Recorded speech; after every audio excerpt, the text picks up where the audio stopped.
Hermanos, tomemos la Biblia, la palabra de Dios, en el libro de Lucas, capítulo 6, versículo 32 y 33.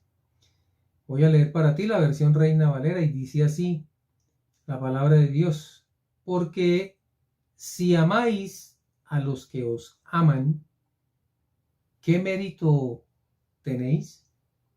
Porque también los pecadores aman a los que los aman.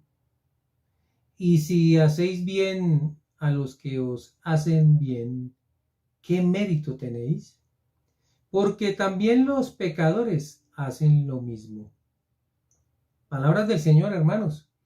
Jesús dice que cuál es el mérito de que tú ayudes, o cuál es el mérito de amar al que te ama. Es lo normal. Cualquier persona, así sea un pecador, así haya cometido un delito como un asesinato, tiene también gente a la que ama, y también hay gente que lo amarán a él. Y también dice el Señor acerca de hacerle el bien a alguien. Si tú le haces bien a los que a ti te hacen bien, tampoco encuentra el Señor ningún mérito. No es que no haya que hacerlo, pero ¿cuál es el mérito? El mérito, recuerda, que es por encima de lo que normalmente deberíamos hacer. Mejor dicho, ¿qué es lo mejor que hacemos si realmente eso lo hace todo el mundo? También los pecadores hacen lo mismo.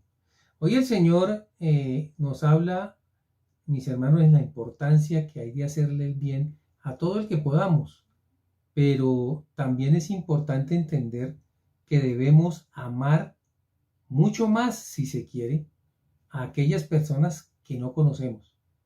¿Cómo es posible eso? Jesús enseña hoy a amar a los enemigos, y parece una tarea más imposible, pero amar a una persona que tú no conoces es demostrar realmente que Dios está dentro de ti. Porque amar a alguien que me ama a mí es muy fácil. Amar a mis hijos, amar a mi esposa, amar a mis padres, a mis mejores amigos, a la gente que me ama, es muy sencillo, porque es devolver simplemente un sentimiento. Pero amar a aquel que no tengo ni idea de quién es, o amar a aquel que me hace un mal, eso sí es, mis hermanos, algo meritorio de mencionar. Es lo que dice Jesús. Muchas veces no se ha entendido esta palabra, escucha. Todavía hay gente que a regañadientes la acepta. Inclusive hay creyentes que todavía no la pasan. Y el Señor toca hoy un tema muy susceptible, porque es muy importante para nuestra vida cristiana. El prójimo. Qué palabra que todo el mundo conoce, pero casi nadie la entiende. Vamos a ver Mateo 22 desde el versículo 36 con la Biblia. ¿De qué es lo que estamos hoy hablando? Había una persona que era un intérprete de la ley y le dice así al Señor: Maestro, ¿cuál es el gran mandamiento en la ley? Le preguntaba, obviamente, para ver si en una de esas oportunidades el Señor se enredaba con algo, pero ellos nunca supieron que estaban hablando con el Hijo de Dios. El versículo 37 dice: Jesús le dijo: amarás al Señor tu Dios con todo tu corazón, y con toda tu alma, y con toda tu mente. Esto está en la ley de Moisés. No es el primer mandamiento del decálogo de la ley de Moisés, no. Es el primero de todos. Ama a Dios por encima de cualquier cosa. Pero también hay un segundo. Este es el primero, dice el Señor, y grande mandamiento, y el segundo es semejante: amarás a tu prójimo como a ti mismo. De estos dos mandamientos depende toda la ley y los profetas. De manera que si nosotros amamos a Dios por encima de cualquier cosa, y también amamos a nuestro prójimo, estaremos cumpliendo prácticamente todo lo que enseña la ley y también lo que dijeron los profetas. Porque si analizamos bien los mandamientos, unos son a favor de Dios y otros a favor de nuestro prójimo. De manera que aquí está contemplado todo lo que Dios quiere que nosotros hagamos. Bien, ese orden está claro para todos, hermanos. Primero Dios y segundo nuestro prójimo. Prójimo es una palabra que viene del griego plesión, cercano, vecino, compañero o paisano.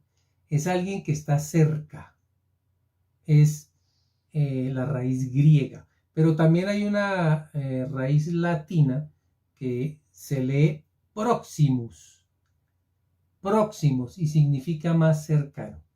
Ya vamos entonces entendiendo quién es un prójimo. Prójimo es la persona a la que tengas por una oportunidad más cerca para hacerle el bien. Se ha entendido como la persona más cercana, entonces la gente piensa que mi prójimo es mi papá, mi mamá, mis hijos, mi esposa, las personas más cercanas a mí. No, es la que tengas más cerca dependiendo de la oportunidad, la circunstancia, porque te vas a encontrar a mucha gente. Repito entonces, no es un familiar o un pariente muy amado, aunque ellos también lo son. No, depende de la circunstancia donde estés. Al que tengas más cercano, ese es tu prójimo. Para entender quién es el prójimo, acordémonos entonces de la palabra oportunidad. Si no tienes cerca a ningún ser amado, pero tienes cerca a otra persona que inclusive ni conoces, ese es tu prójimo. Para que entendamos Dios cómo es hermano de maravilloso, que nos deja claro que prójimo prácticamente es todo el mundo. Y no siempre va a ser un conocido. Veamos el ejemplo bíblico donde vamos a despejar todas las dudas. Lucas 10 desde el versículo 25 habla del famoso samaritano. ¿Quién es un samaritano? El que nace en Samaria, reino del norte. Samaria es capital de Israel. Y el reino del sur recuerda que es Judá, cuya capital es Jerusalén. Son los mismos, pero estaban divididos. Un samaritano no podía ni siquiera hablar con un judío. Ellos no se hablaban. Recuerda el pasaje de la samaritana que le dice al Señor: ¿cómo es posible que tú me hables si entre judíos y samaritanos no se pueden hablar? Era así de tremenda la división que tenía el pueblo. Bien, el versículo 25 dice: y he aquí un intérprete de la ley. Una vez más, al Señor siempre lo estaban, hermano, cuidando, entre comillas, aquellos intérpretes, los sacerdotes, los ancianos, para ver si caía. Y un intérprete de la ley se levantó y dijo para probarle. No fue para, digamos, afianzar la enseñanza, sino para probarle a él si sabía o si de pronto se equivocaba. Maestro, ¿haciendo qué cosa heredaré la vida eterna? Y él le dijo: ¿qué está escrito en la ley? ¿Cómo la lees? Aquel respondiendo dijo: amarás al Señor tu Dios con todo tu corazón y con toda tu alma y con todas tus fuerzas y con toda tu mente, y a tu prójimo como a ti mismo. La misma escritura que estábamos leyendo al principio. Hermanos, los intérpretes, los escribas, los ancianos, los sacerdotes, los fariseos sabían muy bien quién es un prójimo. No es falta de conocimiento el problema de ellos, era que no actuaban conforme a lo que predicaban. Y entonces el Señor le dice: bien has respondido, haz esto y vivirás. La palabra que estamos estudiando simplemente se la dice a alguien que lo está, hermano, probando. Pues haga eso y verá que va a vivir. El Señor sí tenía claro que el problema de ellos no era la falta de sabiduría, conocimiento de las escrituras de la ley de Moisés, sino que no actuaban conforme a ella. De manera que esta vez este hombre que quiso al Señor probarlo, salió probado fue él. Pero él, queriendo justificarse, el hombre que estaba tratando de juzgar al Señor, asimismo le dijo a Jesús: ¿y quién es mi prójimo? Y ese es nuestro estudio. ¿Quién es mi prójimo? ¿Cómo debo actuar con él? ¿A quién realmente debo ponerle más cuidado para hacer las cosas conforme a la perspectiva de Dios y no a la mía? Bien, esa pregunta fue con doble intención, porque se da para interpretaciones. ¿Quién es el prójimo? Lo estamos estudiando. Son los cercanos, los amados, los amigos, aquellos que nos aman. Y respondiendo Jesús dijo, y aquí viene el ejemplo más hermoso: un hombre descendía de Jerusalén a Jericó. Jerusalén, recuerda, capital de Judá, era un judío. A Jericó, y cayó en manos de ladrones, los cuales le despojaron e hiriéndole se fueron dejándole medio muerto. Qué terrible. Lo asaltaron y casi lo matan. Lo dejaron mal herido. El ejemplo es para entender que esta persona es del pueblo de Dios. Era un judío, salió de Jerusalén. Y aconteció que descendiendo un sacerdote, o sea, también venía de Jerusalén por aquel camino, lo vio, pero pasó de largo. Hermanos, se supone que un sacerdote debe tener más amor que los demás. Y si es judío, es un hermano. Los siervos siempre serán juzgados primeros. Por eso el ejemplo del Señor Jesucristo primero es con un sacerdote. Ya vamos a ver más adelante. Aunque no dice en la palabra específicamente, entendemos porque bajaron de Jerusalén, que estas personas que vamos a ver enseguida también eran judíos. Ayer hablamos y el Señor nos explicaba lo que era la apatía. La apatía, que es no tener sentimiento. Cuando alguien está apático puede ver tirado a un hombre moribundo. Puede ser su propio hermano, tal vez no en la carne, pero en la fe. Y lo ve que se está muriendo, pero sigue derecho. Ya no le importa. Este sacerdote tenía lo mismo, estaba apático, no sentía nada por lo que es el sentimiento, lo que tiene por dentro. Sabía la ley y la podía hasta enseñar, tal vez, como la gran mayoría de los sacerdotes de esa época, los fariseos y los intérpretes, uno de ellos, que es protagonista hoy de lo que estamos leyendo. Esa apatía, hermanos, siempre ha estado en el mundo. Y mira, en los siervos de Dios, que se dicen siervos de Dios. Asimismo, un levita, recuerda que los levitas también tienen el sacerdocio. Son de la tribu de Leví, que fue escogida por Dios para que ministraran en el templo. Está hablando el Señor entonces de un sacerdote y de un levita, personas que se supone deben estar al servicio de Dios y que tienen el amor por encima de la misma ley. Por eso vimos que la ley de Moisés fracasó, porque no salvó a nadie. Lo único que salva, mis hermanos, es el acto de amor más grande que el mundo haya visto, y es la obra de la cruz de Jesucristo. Por eso estas personas no sentían absolutamente nada por la persona que estaba, hermanos, moribunda. Sale un sacerdote, no lo determina, viene un levita y tampoco. Estaba llegando cerca de aquel lugar y lo vio y también pasó de largo. ¡Qué tremendo! Muy bien. Pero un samaritano, entonces recordemos, mira qué ejemplo tan bello. El menos, hermano, digamos que escogido como ejemplo, es un samaritano ayudando a un judío. Eso era imposible. Y el Señor pone el ejemplo, un samaritano que iba de camino, vino cerca de él, no era judío. Al contrario, se suponía que eran enemigos. Y viéndole, fue movido a misericordia. La misericordia, mis hermanos, no es de los hombres porque sea una ley. La ley de la misericordia de Dios es sentimiento, es Espíritu Santo, es, hermanos, lo sobrenatural de nuestra vida.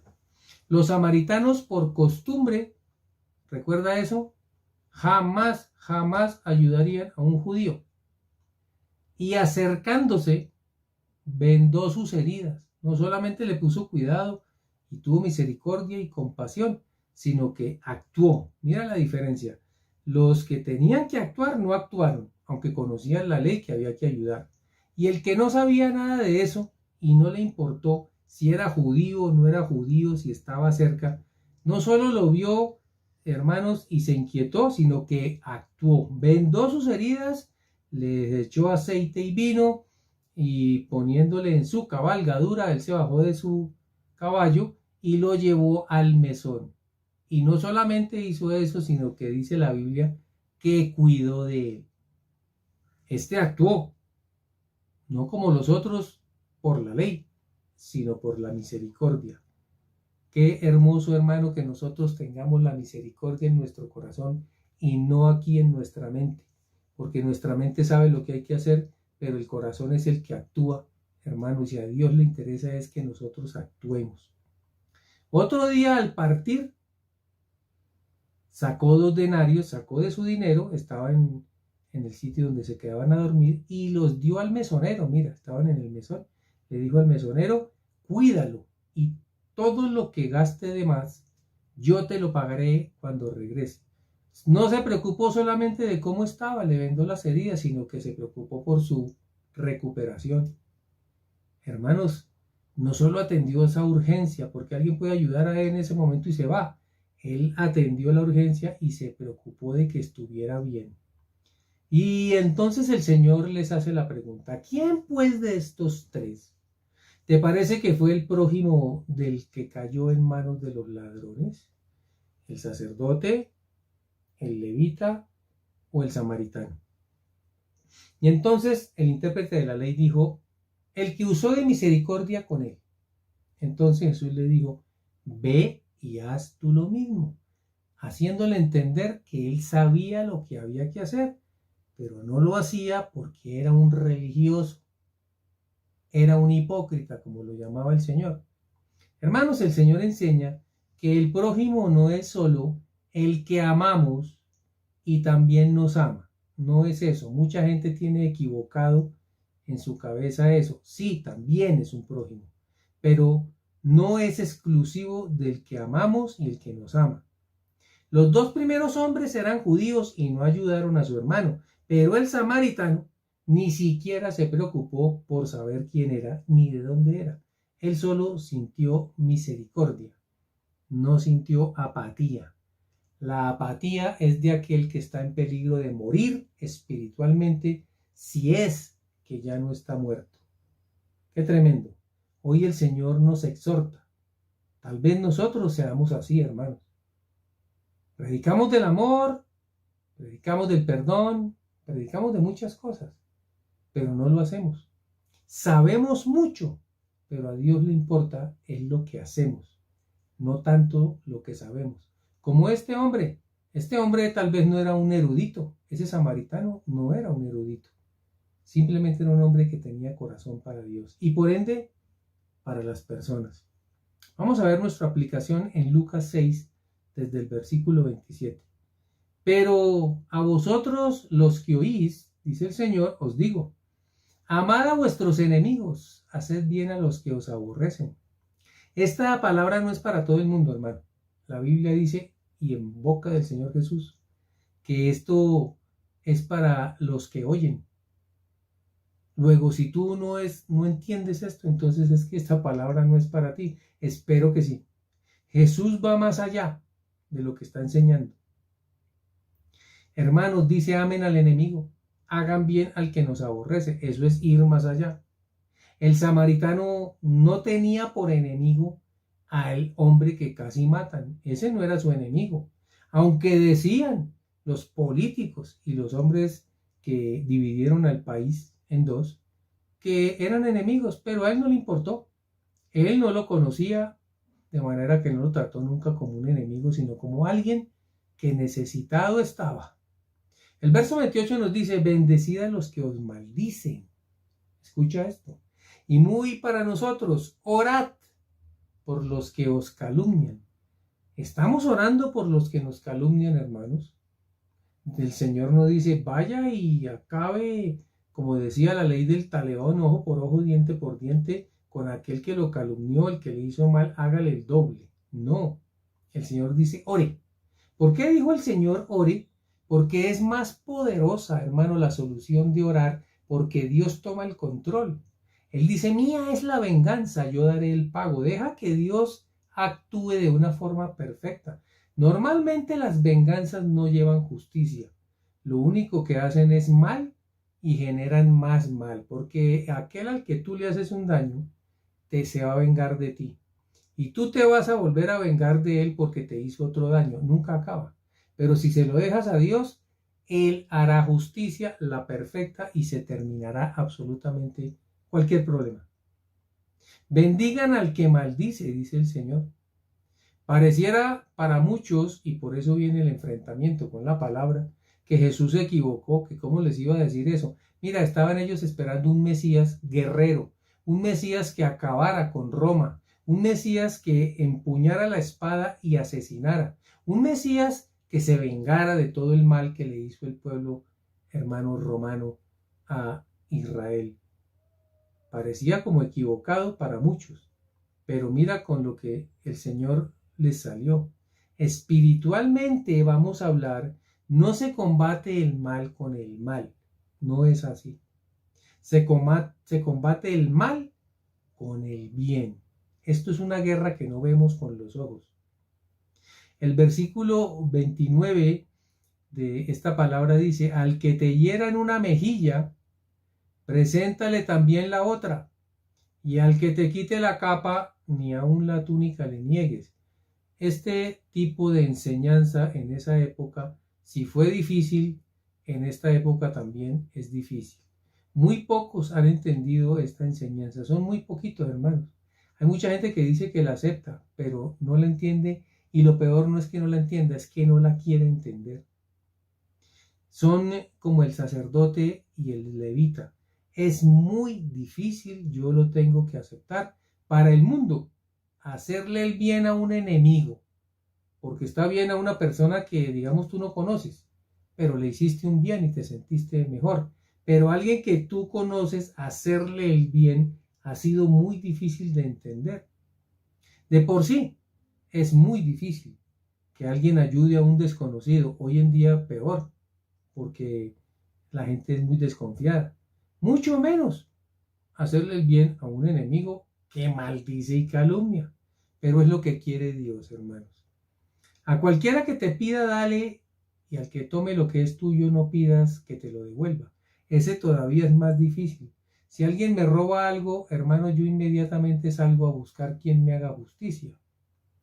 Pero el Señor lo que dice es: si te tomaron algo, si te quitaron algo, no lo pidas. No lo pidas. Está hablando el Señor de algo mucho más elevado, que es espiritualmente. La guerra hoy en día no es contra sangre y carne, es principados y potestades, hermano, contra quien tenemos que batallar. Nuestra pelea no es, hermanos, carnal. Luego no podemos nosotros con nuestras manos hacernos justicia.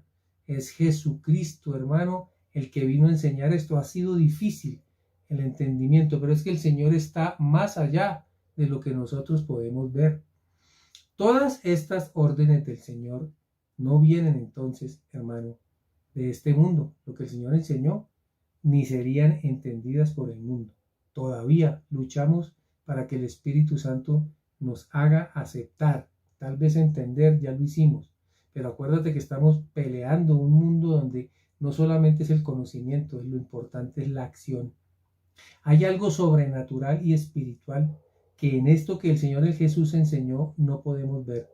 Si pudiéramos ver, veríamos una gran derrota del enemigo de las almas, de Satanás. Una enorme derrota. ¿Por qué? Porque Satanás lo que quiere es la venganza. Que tú le hagas el doble de mal del que alguien te hizo. No le interesa el perdón. No le interesa que tú pongas la otra mejilla. Esa es, hermanos, la enseñanza de Jesús, no la de él.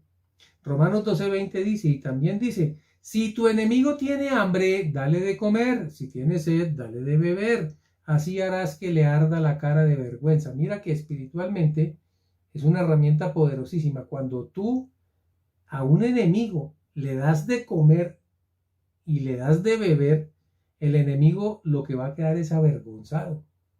Avergonzado. Luego, sí, hacer el bien, hermanos, hace que el mal se destruya. Dice el verso 31 de esta palabra que estamos estudiando: y cómo queréis que hagan los hombres con vosotros, así también haced vosotros con ellos. ¿Quieres que alguien tenga misericordia de ti? tú tienes que tener primero misericordia de alguien. Este es el secreto de la enseñanza de hoy. La venganza es solo por un momento. Por ahí dicen que la venganza es dulce, pero el dulce no dura, hermano. Ese sabor, esa delicia es momentáneo. Pero el que usa de misericordia, tendrá misericordia. No es fácil de entender, pero aplícala. Y cuando la apliques, verás la extrema sabiduría de Dios para hacer las cosas. Dice el versículo 32, porque si amáis a los que os aman, ¿qué mérito tenéis? Porque también los pecadores aman a los que los aman. Hermanos, no hay mérito en hacer eso. Y si hacéis bien a los que os hacen bien, ¿qué mérito tenéis? Porque también los pecadores hacen lo mismo. Dios lo que nos manda es por aquellos que ni conocemos. Hoy la predicación se enfoca en que hagámosle el bien, hermano, a las personas. Hagamos ese bien a las personas que ni siquiera conocemos. Ora por aquel que no sabes quién es. Ama a aquel hermano que no solamente te hace el mal, porque Jesús nos está enseñando hoy dos cosas importantes. Ama al que te hace el mal, a tu enemigo, pero también nos está enseñando, ama a aquel que ni siquiera tienes idea de cómo se llama. Esas cosas es lo que busca Dios, porque salen de nuestro corazón, hermano, la misericordia, el amor por las personas, y no el conocimiento. El conocimiento envanece. El conocimiento es necesario, por supuesto, porque para poder actuar necesitamos saber qué fue lo que el Señor ordenó. Pero hoy el Señor nos habla de algo poderoso. A nosotros, hermanos, en Él, en mí, yo en Él, el Señor nos ha permitido cuidar de otros. Es nuestro eslogan, es una bendición y la gloria es para Él. Dios cuida de nosotros, decimos siempre, para que nosotros cuidemos de ti. A cuidar a otros nos mandó el Señor. ¿A quién? Al prójimo. No nos interesa. Se han sanado muchas personas, gloria al Señor, que no sabemos quiénes son y no sabemos a veces ni siquiera quiénes piden por ellos. ¡Qué maravilla! Eso es lo que Dios busca. Nuestro prójimo es todo aquel que podamos ayudar sin que lo tengamos que conocer. Solo lo tenemos que amar. Nosotros preferimos orar y por eso el Señor dice que oremos y cuidemos a aquellos que ni conocemos o pidamos por aquellos que no nos aman y nos quieren mal. Damos por descontado, hermano, que nosotros amamos y pedimos también por los que están cerca de nosotros, nuestra familia, pero damos por descontado que eso hay que hacerlo. Por eso el Señor no se afana en decir también a tu papá y a tu mamá, no, eso el Señor lo tiene por descontado, es lo lógico. Lo que Él aspira a ver es lo que no es lógico para ti y para el mundo. Son aquellas personas que no tienen quien ore por ellos. Hay mucha gente que sufre, nadie ora por ellos, nadie. Si hay alguien, hermano, en una clínica que está rodeado de mucha gente, pero ninguno es un creyente, quedaron en manos de la ciencia, y cuando la ciencia falla, ¿qué van a hacer? Pero si tú acudes a un creyente, y ese creyente ni siquiera sabe quién es la persona por la que está orando, el Señor se manifiesta. Debemos tener un samaritano en nuestro corazón. Él es el prototipo de los hijos que Dios quiere. Mis hermanos, que Dios los bendiga grandemente y esperamos que Él nos regale la vida y la oportunidad para volver el próximo domingo a llevar más palabra de Dios. Por ahora, que Dios te bendiga y te guarde y nos veremos próximamente.